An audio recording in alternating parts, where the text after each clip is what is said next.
দেড় মাসের জন্য মাঝে বাইরে মাশরাফি নিউজিল্যান্ডের বিপক্ষে খেলা শেষ টি-20 চোট পাওয়ায় প্রায় দেড় মাসের বেশি সময় মাঝের বাইরে থাকতে হবে টাইগার অধিনায়ক মাশরাফি বিন মুর্তজাকে রোববার বাংলাদেশ ক্রিকেট দলের ফিজিওলজি কমে রুশম্বাল জানান।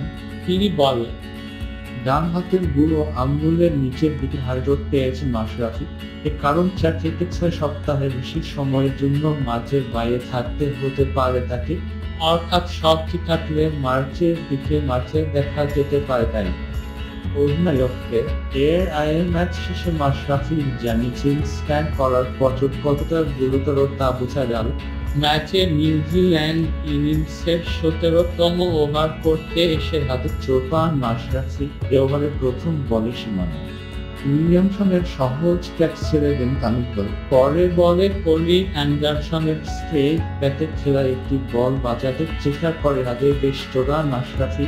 নিশ্চিত 4 বাঁচাতে পারলেও আহত হয়ে মাঠ ছাড়েন তিনি। পরে মোসাদ্দেক তার ওভারটি শেষ করেন।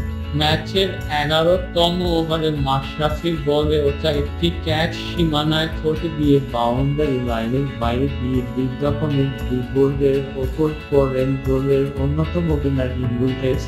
এতে ক্যাচ মিসের সঙ্গে সঙ্গে আহত হয়ে তিনি মাঠ ছাড়েন। শেষ পর্যন্ত তার পরিবর্তে ওপেনিং করতে তামিম ইকবালের সঙ্গে মাঠে নাম সুনীল সরকার। অন্যদিকে তামিম ইকবাল ও মাশরাফির বলে ফিল্ডিং করতে গিয়ে চোট পান, তবে ব্যাটসম্যানের আঘাত ততটা গুরুতর নয় বলে জানা গেছে।